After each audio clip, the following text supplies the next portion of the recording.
Je vous présente The Root of All Real Estate avec Chantal Tardif. Ça fait combien d'années que tu es licenciée, que tu as ta Depuis licence? 2010. Et avant ça, tu étais dans quel domaine? Avant ça, j'étais, mon Dieu, avant ça, je vivais en Guyane pour une aventure entrepreneuriale avec mon ex-conjoint. Donc, c'est suite à cette rupture-là que je suis revenue ici et je me suis dit, bon, bien, what do I do with the rest of my life? Puis tu connaissais quelqu'un déjà dans l'industrie? Comment Pas du tout. En fait, le lien s'est fait parce que quand j'étais dans ma vingtaine, j'ai toujours été dans la vente et le marketing, tout le temps. J'ai fait un certificat en gestion du marketing au HEC. Et puis, les gens me disaient déjà dans la vingtaine, pourquoi tu ne t'en vas pas courtier immobilier? On te voit là-dedans, tu serais bonne là-dedans, tu as la personnalité qu'il faut, tu es outgoing et tout ça. Sauf que je me suis retrouvée maman monoparentale à 30 ans, avec 3 jeunes enfants en bas âge. Donc, on s'entend que l'horaire de travail d'un courtier immobilier puis d'une maman monoparentale, c'est pas très, très compatible. Donc, c'est quelque chose que j'avais remis sur le back burner, là. Mais c'était là, c'était toujours comme... Oui, puis quand la vie m'a amenée, elle m'a mise au pied du mur en me disant, bon, ben là, il faut que tu repartes à zéro. Puis vraiment à zéro, là. Moi, j'étais partie là-bas, j'avais tout vendu et cette aventure-là, financièrement, nous avait coûté très cher. Humainement, ça a été, sur le plan humain, c'était super extraordinaire, là. Mais quand tu reviens puis tu dois repartir à zéro, tu n'as plus de chum, tu n'as plus de job, plus de char, plus de maison, plus rien. Défi, Comme je disais, tu te demandes ce que je fais avec le reste de ma vie. Puis c'est vrai, ça m'est revenu. Puis là, j'ai plus de jeunes enfants, ils sont rendus grands, j'ai plus aucune attache. Let's go! C'était now or never. Ça, c'est en 2010. Pleine licence. Fait oui. qu'on parle de résidentiel commercial. Absolument. Résidentiel commercial. Je travaillais à temps plein parce qu'évidemment, c'était important de me refaire un peu. Donc, je travaillais à temps plein. J'étudiais à temps plein le soir. J'ai donné un go, puis je me rappellerai tout le temps le soir du premier cours, parce que dans ce temps-là, c'était présentiel. Hein? Puis le soir du premier cours, j'ai comme symboliquement retroussé mes manches, puis j'ai fait le marathon commence. Parce que je travaillais le jour, j'étudiais le soir. 3 mois non-stop, là, c'était un coup à donner. Alors, des fois, quand j'entends les jeunes se plaindre que c'est dur faire de l'argent de poche, étudier en même temps puis travailler. Demande-moi ce que j'ai envie de faire. Fait que ça, après, une fois que tu as eu ta licence, as-tu commencé tout de suite oui, temps absolument, plein? absolument. Puis c'est pas facile de débuter. C'est pas facile parce que j'avais quand même un certain réseau de contacts parce que avant de partir à l'aventure dans un pays étranger, j'étais consultante sur un logiciel de CRM. Donc, un CRM, pour moi, ça n'a plus de secret. J'étais consultante dessus. Donc, celui que j'utilisais depuis 20 ans, je l'ai mis à ma main, je l'ai configuré pour mes besoins en immobilier. J'ai des champs pour tout. J'ai une base de données d'à peu près 20 000 personnes là, parce que je l'ai toujours nourri. Ça a toujours été quelque chose de super important pour moi. Bien, ça, c'est intéressant. Ça m'intéresse parce que moi, je suis un extrémiste de ce côté-là aussi. Là. J'utilise HubSpot qui...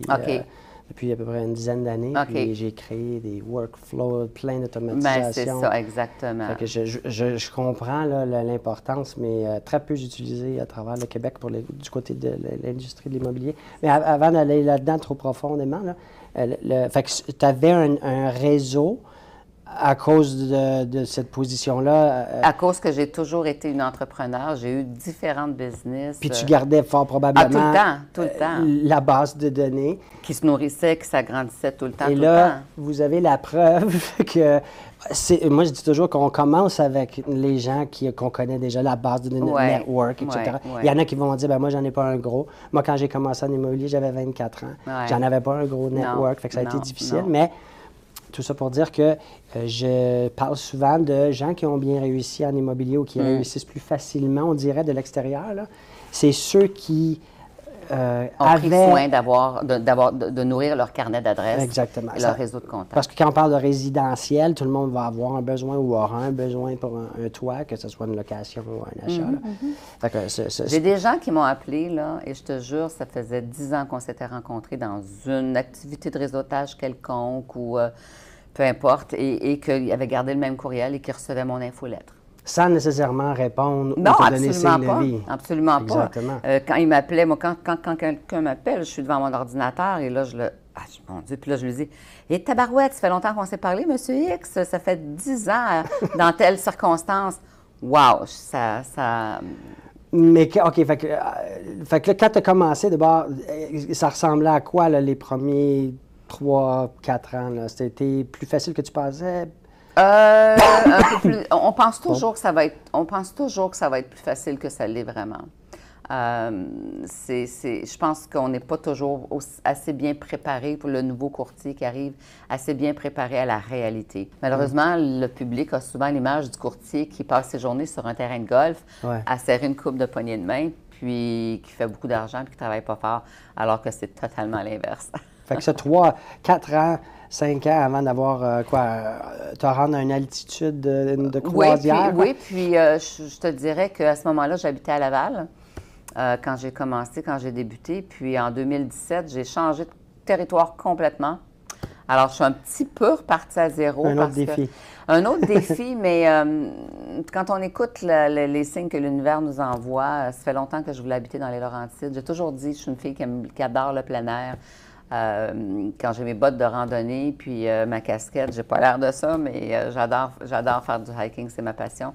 Et j'étais toujours rendue dans le Nord. J'avais toujours dit qu'un jour, je finirais mes jours dans les Laurentides. Fait que pourquoi pas jumeler les deux? Bien, en fait, ce qui est arrivé, c'est que j'ai un client à Laval qui m'a donné sa maison à vendre et qui m'a demandé, il dit, écoute, j'ai un condo à l'Estérel, peux-tu t'en occuper?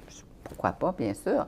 Alors, ça a commencé comme ça et de fil en aiguille, j'ai eu à parler souvent avec la direction de l'Estérel, l'hôtel l'Estérel, le resort, là. Et on m'a offert d'ouvrir un bureau, d'avoir un bureau sur place pour m'occuper des reventes des condos à l'Estérel. Et donc, pendant un certain temps, j'ai comme chevauché, et là c'était comme un signe pour moi, pour l'univers m'envoyait un signe, les étoiles s'alignaient. Alors, j'ai dit, bon, bien, ça veut dire que c'est le temps. J'ai vendu mon condo, je me suis acheté une maison à Sainte-Adèle.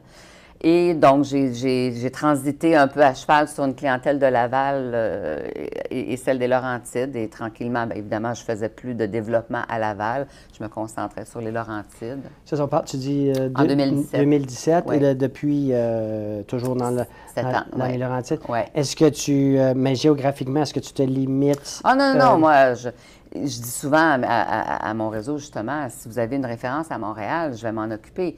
Je n'irai pas sur la Rive-Sud, mais je vais vous référer à un de mes collègues, par contre. OK? C'est cas par cas, dans le fond. C'est sûr que je ne fais pas de développement à Montréal, sauf que entre Laval et Sainte-Agathe-Tremblant, il n'y a pas de problème.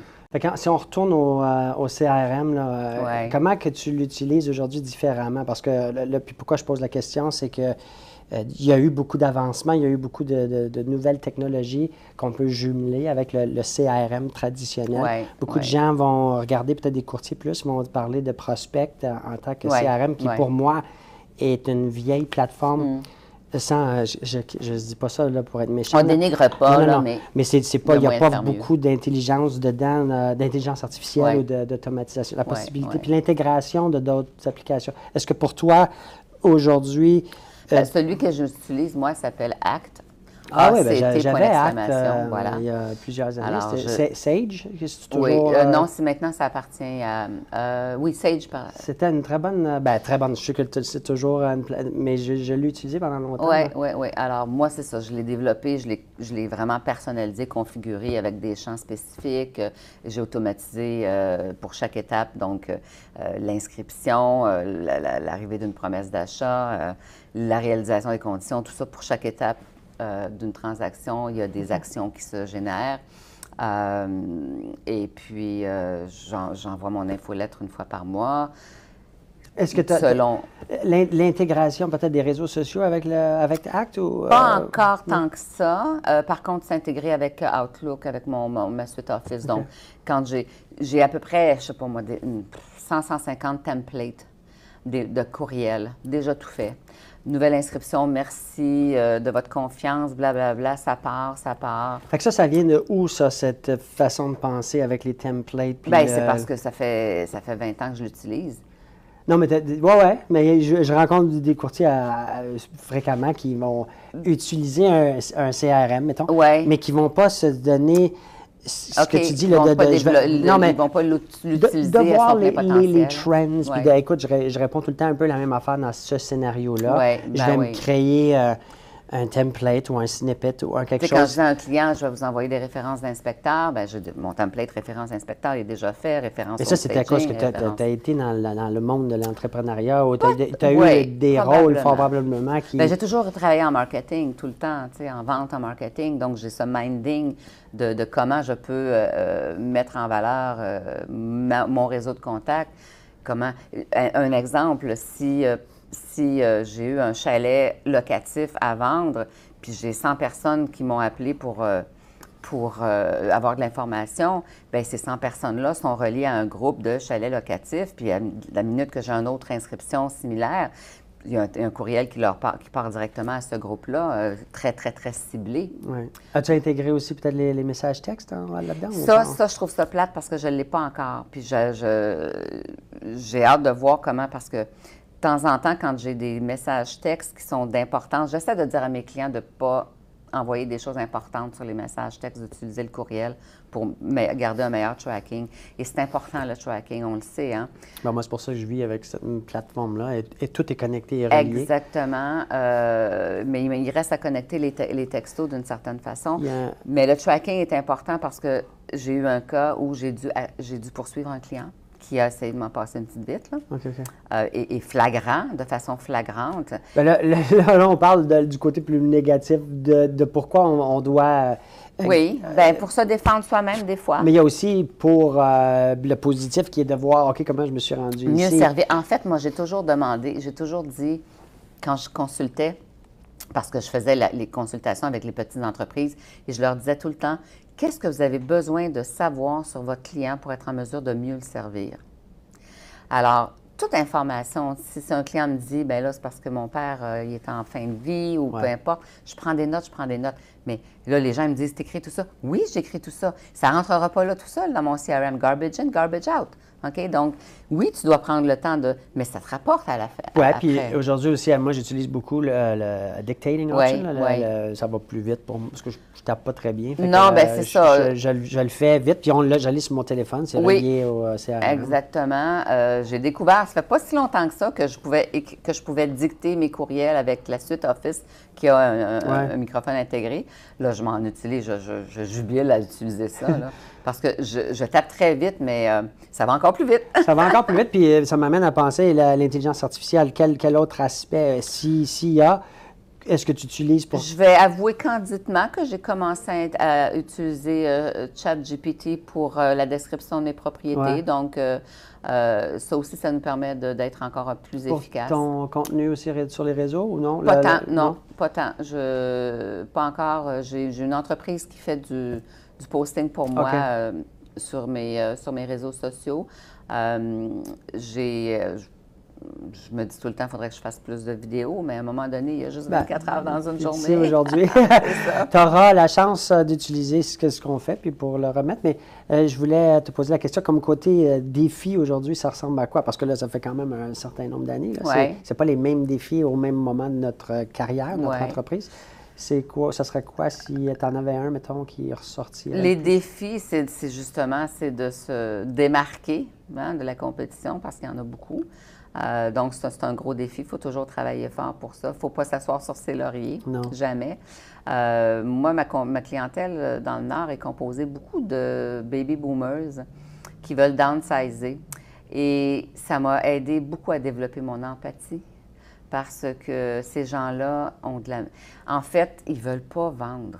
Non. Ils sont obligés pour des raisons de santé, parce qu'ils peuvent... Mais c'est drôle que tu dises ça, parce que j'ai assisté à une conférence récemment qui parlait des baby boomers, contrairement à ce qu'on pense, qu'ils veulent downsizer, ils veulent pas, comme tu viens de dire, puis ils veulent actually, ben pas ceux qui ont des problèmes de santé, mais ils veulent la même chose ou plus grand. Ce qui était un facteur pour moi qui a été quand même surprenant, parce que je ne m'attendais pas à ça comme statistique. En fait, ils ne veulent pas plus nécessairement, ce que j'ai vécu, mon expérience. Ils ne veulent pas rapetisser. Ils veulent pas nécessairement aller en plus grand, selon mon expérience, mais ils ne veulent pas se ramasser dans des dans des petits condos de 800 pieds carrés, ils vont étouffer. Là, on généralise, là, on parle Oui. à 80 des baby boomers. Oui, il y en a toujours que oui, mais... moi, ils me disent, ben je veux me racheter soit une plus petite maison qui demande moins d'entretien ou un condo, mais il faut que tu m'en trouves un avec 2 chambres, 2 salles de bain, parce que des fois, ils font chambre à part, rendu à cet âge-là. Donc, c'est un défi parce que ça prend beaucoup d'empathie. Moi, j'ai vu des gens pleurer en signant le contrat de courtage, là. Une dame, je me rappellerai toujours, à Laval, quand j'ai mis la pancarte, elle était dans sa fenêtre de salon, puis elle pleurait. Puis c'est sa fille, qui était quelqu'un que je connaissais, qui était notaire, qui me l'avait donné comme référence. J'ai appelé mon amie, je dis, Lucie, appelle ta maman, elle a besoin là, tu sais, ça faisait 50 ans qu'elle habitait là. Tous les souvenirs, tout l'historique. Donc, c'est très, très dur pour eux, puis ça prend beaucoup de doigté, beaucoup de douceur, beaucoup d'empathie. Il ne faut pas les bousculer parce que c'est très, très difficile pour eux. Ils tournent une page, un chapitre de leur vie, ils laissent un paquet de souvenirs derrière eux. Et en plus, leur maison, elle vaut une fortune à leurs yeux. Et c'est difficile de leur dire, bien, monsieur le vendeur, l'acheteur, il ne partage pas cet attachement émotionnel que vous avez. Et là encore, là, il faut leur faire comprendre que c'est pas facile. Ça, c'est un gros défi. Fait que le cycle du début à prendre la décision est pas mal plus long. long. Mon Dieu Seigneur, je comprends. Je travaille en ce moment avec un couple là, je travaille beaucoup avec les enfants du couple, des fois, qui aident au processus. Quand les parents sont très âgés, bien, ils font confiance à leurs grands-enfants pour les... Puis les baby boomers, c'est quoi l'âge, là? Les plus jeunes auraient quel âge aujourd'hui? Bien, en fait, je pense qu'ils sont rendus à 65 ans, ou quelque chose comme ça. C'est le plus grand segment? Non, moi, là, ce que je me rends compte, c'est que les gens attendent le plus longtemps possible, puis c'est correct. Je leur dis tout le temps, si vous êtes capable de rester dans votre maison, il n'y a pas de problème, je vais vous aider, je vais vous trouver quelqu'un pour vous aider à faire le déneigement, à faire la pelouse. Moi, j'encourage ça. De toute façon, ils vont faire quoi? Ils vont aller justement s'enfermer dans un petit mini-condo ou en RPA. Tu trouves-tu aussi que l'aide aussi du côté organisationnel de leurs biens, parce que quand on prend la décision de vendre, ça, c'est un aspect? Parce que j'avais rencontré une autre personne qui me disait que tu sais, quand tu accumules 50 ans de souvenirs... J'ai un cas en ce moment, là. Parce qu'évidemment, avec mon réseau que j'ai toujours nourri, comme la prunelle de mes yeux, j'ai un réseau pour tous les besoins en immobilier, que ce soit contracteur, que ce soit homestaging et tout ça. Puis j'ai une dame qui fait du désencombrement. J'ai inscrit une propriété que le monsieur faisait 40 ans qu'il était là. Quand je suis rentrée là, j'avais déjà vendu un de ses immeubles à revenus. Puis là, il m'a dit, je m'en vais rester avec ma blonde à Québec il y a 85 ans. Sa nouvelle femme, c'est ça. Bref, j'arrive là, c'était pilé, là, je te jure, du plancher au plafond. C'était hallucinant, là. Tu avais de la misère à circuler. Alors, bon, bien, il y a tout le processus de dire il va falloir vous départir de beaucoup de choses. Il s'en doutait, puis sa femme... il y avait dit aussi, là. Alors, j'ai une personne qui travaille, une personne dans mon équipe, si on veut, de réseau de contact, qui fait ça, du désencombrement. Elle a été là 1 mois à temps plein, du lundi au vendredi, pendant 1 mois, pour vider la place et faire des tris à donner, à vendre, à amener avec eux, à garder, à déménager, tout ça. Puis elle leur offrait le service les choses qu'ils voulaient vendre, qui avaient plus de valeur. Elle s'occupe de faire les photos, de mettre ça sur Marketplace, de les vendre pour eux. Évidemment, ça prend un pourcentage, c'est tout à fait normal, c'est tellement de travail. Mais ça prend 1 mois à temps plein avant de vivre. Pas une grande maison, là. Puis non, mais je parle d'une partie très importante là, du processus d'accepter qu'on passe à autre chose. C'était impossible de vendre ça comme ça. Donc, puis, comme je dis, c'était pas une énorme maison, c'était un chalet suisse ordinaire, là, 2 étages. Là. Fait que là, dans le fond, les Laurentides, c'est immense comme secteur là, qu'elle couvrait. Tu couvres pas... tu couvres tous les Laurentides? Oui, il y a pas de okay. Oui. Puis si on veut te retrouver t'es sur les différents réseaux sociaux? Je suis partout. Instagram, LinkedIn, Facebook, page professionnelle. chantaltardif.com, s'il vous plaît, n'oubliez pas le E à Chantal. On va le mettre dans la description. Puis avant qu'on quitte, par contre, je veux parler quelques secondes de ton nouveau projet qui est, je trouve très intéressant.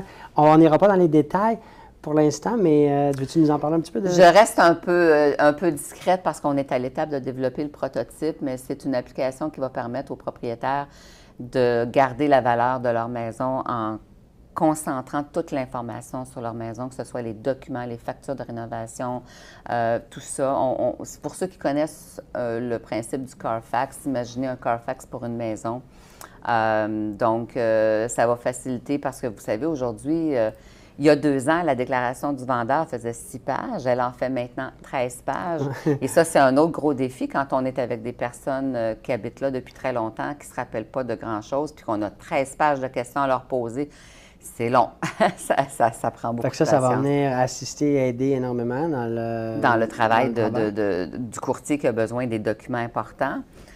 Puis que les gens ils disent un instant, je vais aller voir dans ma boîte de chaussures, je pense que j'ai ça quelque part. Puis pour l'acheteur, bien, ça va le sécuriser, de savoir que OK, il y a un historique, je peux aller faire la vérification peut-être même avant de faire un... Ça reste à déterminer. C'est sûr que le vendeur ou le propriétaire devra donner son accord pour partager l'information, mais... Fait que ça, avez-vous trouvé un nom déjà ou pas? On n'en parle pas tout de suite? On peut aller voir sur le site pour remplir un sondage qu'on a qui s'appelle House Pedigree. Donc, House Pedigree, P-E-D-I-G-R-E-E.com. Great. Fait qu'on en reparlera quand tu pourras, tu reviendras, puis on en discutera. J'ai très hâte. Et merci énormément d'être venu aujourd'hui. Merci à toi d'être